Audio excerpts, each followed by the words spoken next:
flying into the pre-start area. Typically there would be another boat with Ian Percy, the skipper of Artemis Racing, and as we mentioned earlier, we will start to see them on the water and eventually back on the race course. No more of these one-boat matches once Artemis finally joins the game, and that's what we're all looking forward to here in San Francisco. But as I mentioned, this is still important pre-event preparation for the latter stages of the Louis Vuitton Cup Challenger Series for the America's Cup. So, Dean Barker at the helm, timing his approach to the line.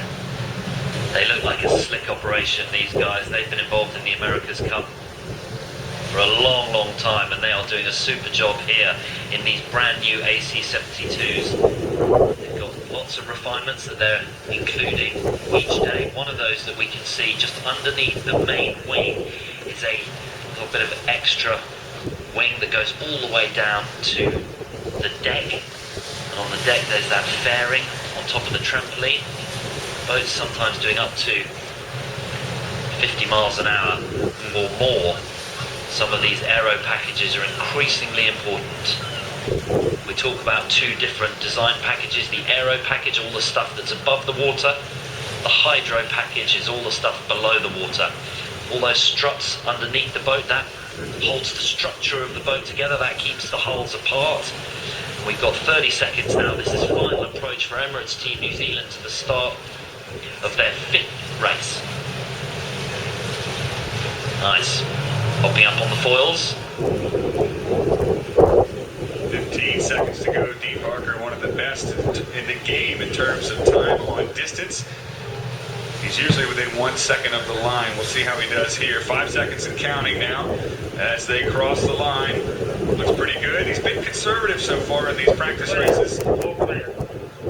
As you can hear Harold Bennett out on the race committee boat. All clear, we're off. Race number 7, and there she goes up on the foils.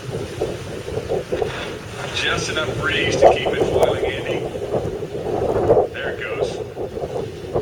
17.9 knots is the max wind speed that we're seeing right now at 240, so quite a big left-hand shift. 41 knots of boat speed and notching up. I mean, that is awesome. Very cool stuff. So heading into mark number 1, this is often the trickiest part of the entire course, bearing away from this reach to a downwind course, keeping the boat on its toes. Here we go.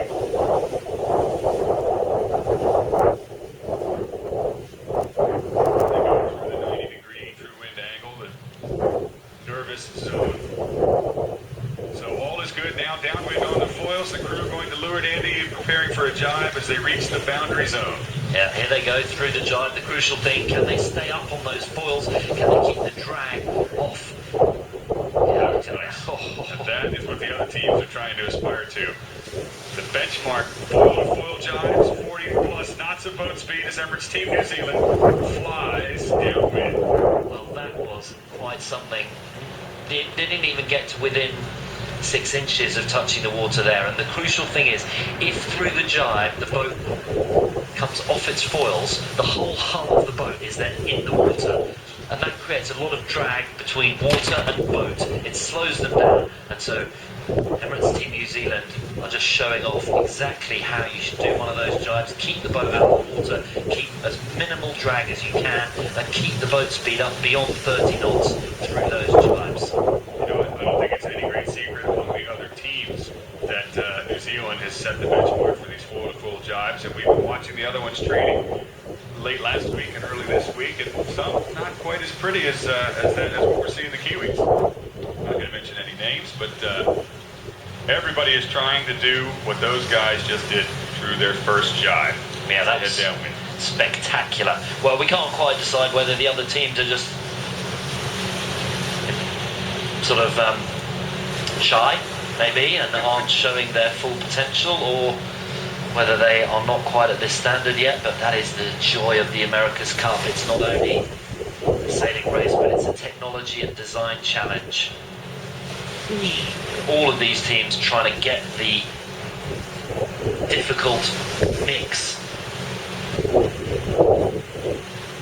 The team bosses like chefs. Couple of big waves. That was not in the pre-race debrief right there. Right. So we saw a foil-to-foil jibe, and now we've just seen what happens when you don't foil through the jibe. The boat slams down, loses momentum. A couple of guys there almost knocked off their feet. And Artemis was on the course today, that could have been an opportunity for the opposing team to catch up. Right, everyone here watching on the TV, beautiful picture there, Alcatraz in the background, Emirates Team New Zealand sailing downwind. But that was a great example. We saw one jibe that was perfect.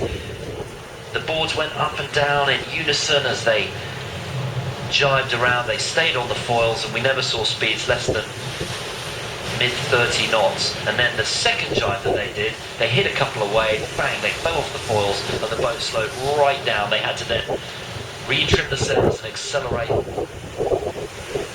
That's our TV helicopter right there, watching us, watching you. Perhaps we can learn a little bit more about analyzing those jibes with an Oracle Team USA designer, JB Braun. JB, it's great to have you on our show today, and we appreciate you taking the time to come out. I noticed you were watching the stream just a few minutes ago. What did you think of that last jibe? Thanks a lot for having me. It's great to be here. Yeah, that, as you guys were talking about, that's the key, or one of the keys to this racing will be the foil-to-foil jibe. And obviously you can see here comes one right now, and that looks a little more in control, where that other one was a little bit of crashing. And the boats can gain, hundreds of meters or lose. That was not a perfect foiling jibe there. They actually came back onto their foils. Why is that happening? Well, the trade-off here. The trade-off here is a combination of boat speed and lift that the foils are providing. If you have too much lift in the foil, the boat ends up being too slow. And you can, when you jibe, the boats are slowing down, and you have to maintain a certain amount of speed to keep it above the water. So it's a trade-off between having enough lift and your top speed versus having the boat fly through the jibe. Well, the rumour around America's Cup Park is that Oracle Team USA have some pretty great speed as we watch. Look at that skid. Yeah, Team New Zealand going around that mark. Just tell us why the boat is sliding sideways like that as they go around the mark. Well, as the boats lift off the water, the foil, or the foil that's below the water, actually is lifting and coming out of the water. To stop the boat from sliding sideways, you need a certain amount of that foil to be in the water. And as the boats go faster and faster, the boats lift out of the water more and more, and thus less of the foil that's below the water is in the water, stopping the boat from sliding sideways. So as you start to turn like that, the boat's accelerating and going into the wind, which is pushing more side force on the boat. Thus, the boat is sliding sideways, and you can see that skid.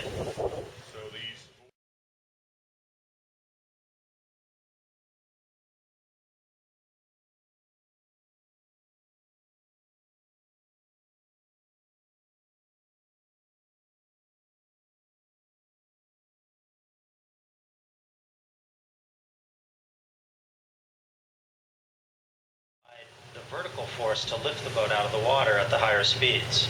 The challenge there is that the further you cant it in, the less righting moment or power you're allowed from the aerodynamic side.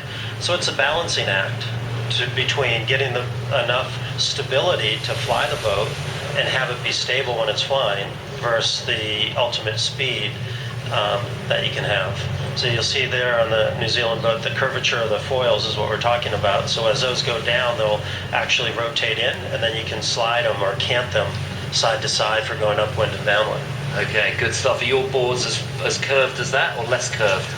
Well, we have a slew of them, so they would fit in that range. Okay, great. They go. Good answer, JP. We didn't prepare you for this, but Andy likes to throw the zingers out. No one's really bitten entirely yet with their design secrets, but Yeah. we try to learn as much as we can as well. Well, one of the differences that you'll see in the boats here is that you'll look at the structure under the boat.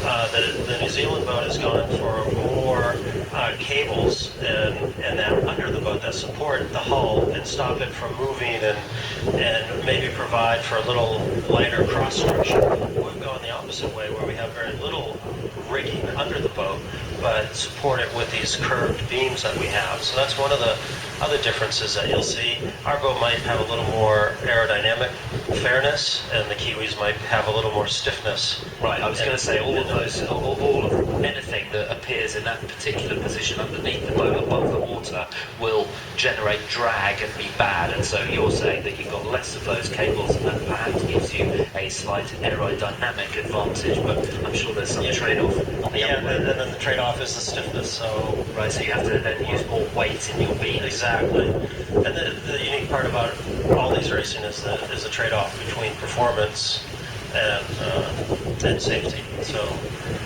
good stuff. Okay, well, news out on the racecourse is that we have a new high top speed from Emirates Team New Zealand. On the very first leg, they did 44.15 knots. Well, that is a record. 43 was the last one we saw, and it's still climbing. As these guys get better and better, you know, each race they seem to just get more and more refined, and that's probably a good question for JB. Is it a disadvantage that the defender doesn't get a chance to sail in these lead-up races? You guys effectively are by yourselves until race 1 of the Cup. yeah, I think the unique thing that we have is we have the two boats, and if you were here earlier this morning, you'd see we had the two boats out sailing and racing against each other. So that's an advantage for us, but certainly not being part of this series is something that... Yeah, that stuff. Yeah, JB was just talking about the difference it is for the defender not to be involved in the Louis Vuitton Cup, and we're just getting all the insights here from JB Braun, the designer, Emirates Team New Zealand, now on their downwind leg. This is their final downwind.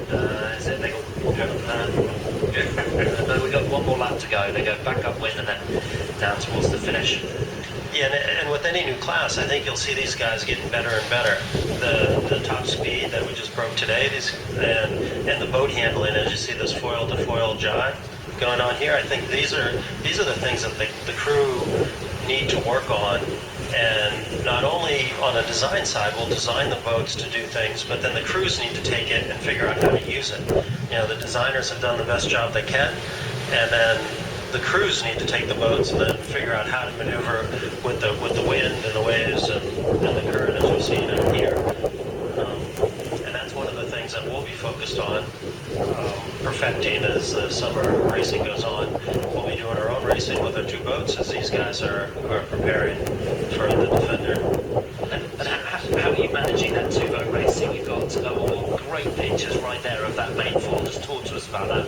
Yeah, you'll see the actual lifting part, the horizontal part, actually coming out of the water a little bit. Like a dolphin. Like a dolphin fin. Not the dolphin again.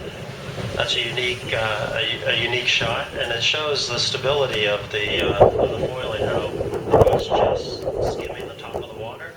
And you don't want to have that hull actually connecting with the water. That creates a lot of drag and slows the boat down.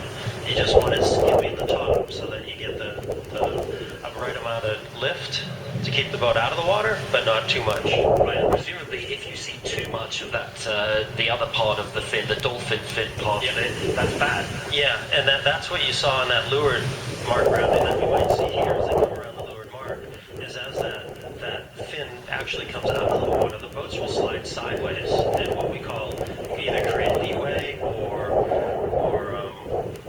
it's basically leeway, which is the boat actually skidding through the water sideways.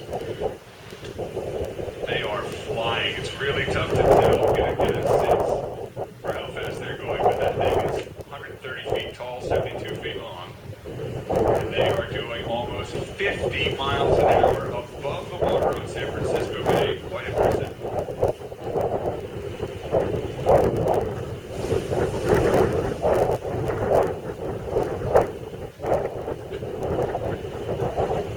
Just hanging down to the bottom marks. Middle of the course. Ebb tide increasing today. On the way out the bay, so they are sailing into the current, against the current. Great view of Marina Green right behind there, Emirates Team New Zealand on their foils. Beautiful sunny day here in San Francisco, everyone enjoying it, and the real feeling around the city is they're getting ready for Louis Vuitton Cup semi-finals and action and the America's Cup.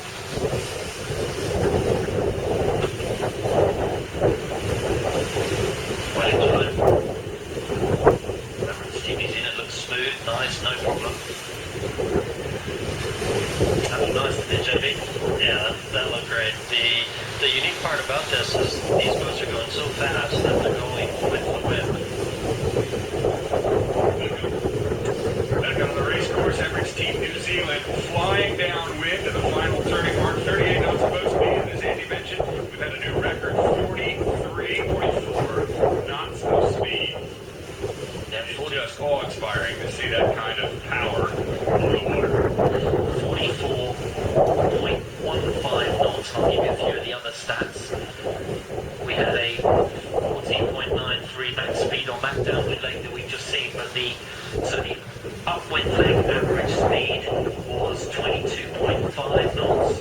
The downwind average speed has been 32.7 and 34.6. So those are the sort of average speeds that's going on around the racecourse. Upwind 22.5.